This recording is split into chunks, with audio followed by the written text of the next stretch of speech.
Hey, so in this video, we're just going to give a little bit of feedback on a creative and a landing page associated with it. And all we're doing here is seeing how we can optimize these creatives and these landing pages.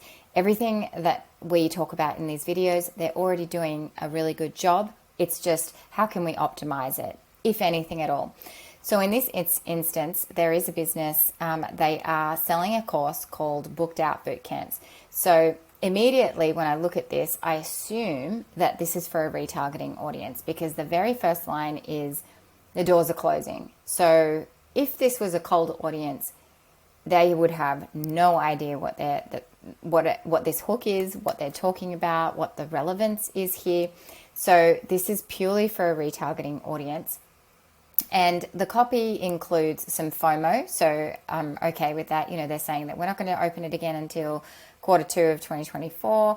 And in terms of the creative, they've got a price on there, which is quite rare. Again, that makes me think that this is about a retargeting audience.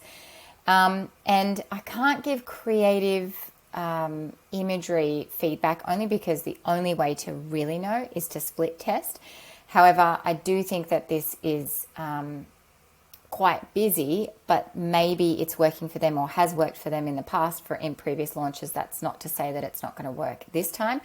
I would consider potentially flipping the colors, maybe having the bright in the background and having the number not so bright, because you don't want people to be scared of your product, of the price. Not that that is the wrong price for this particular program, but people in general are scared of pricing, including yourself and including me. We want to be sold on it first. We want to see the value first. We want to see the landing page first. We want to get a feel for it first before we're like, oh, you want me to pay $200? This is probably very much worth it. It's just that you don't want to call out the price with that big color.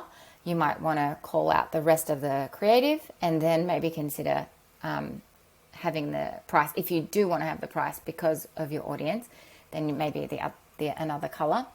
I'd also, given that this is the first time I've ever seen this before, I would probably put Booked Out Bootcamps with dashes and maybe in inverted commas, because it says join Booked Out Bootcamps and you have to read it twice to understand what they're talking about. And again, in the copy, join Booked Out Bootcamps. For the person who's running the ad, they know what their program's called. They've seen it a million times, so they're used to seeing it.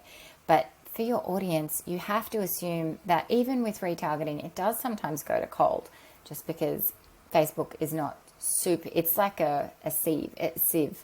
It's not super like crystallized as to who these creatives and these ads are being shown to and who it's not being shown to. So sometimes you'll get some crossover, some cold in the retargeting and some retargeting in the cold. It happens all the time. So I'm just going to show you the landing page 1 second.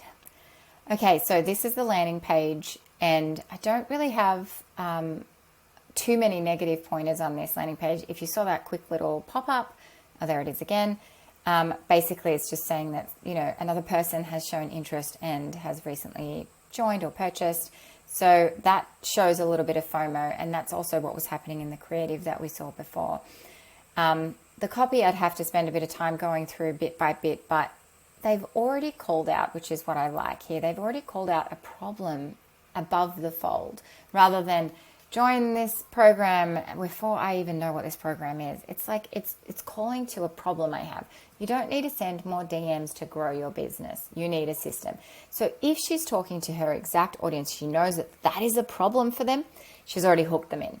So ideally in her creatives, if it was for a cold audience, she would be talking about the problem and the value she can give them, as opposed to, you know, we're selling out or doors are closing. I feel like that would have been retargeting audience, which is why I did that.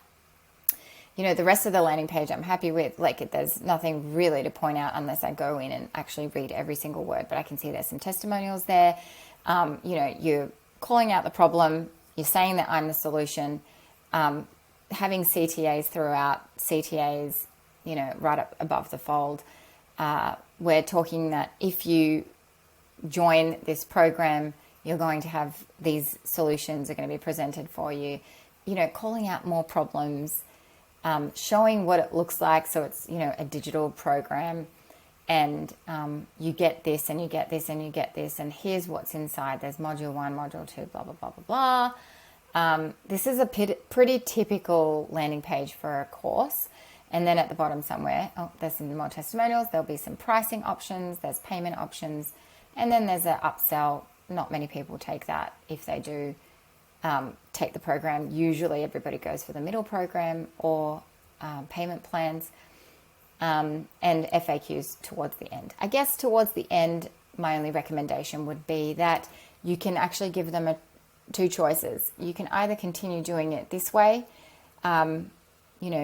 watching YouTube videos and following and trying to break down people's systems and or you can come to my program, and here are the ways, and it's just everything is simple, and it's only $297, bargain. Another CTA, probably close with another CTA as well. That's probably the only feedback I would give here. Again, I haven't read the whole thing. So that's my feedback on this particular creative and landing page. I'll see you in the next video.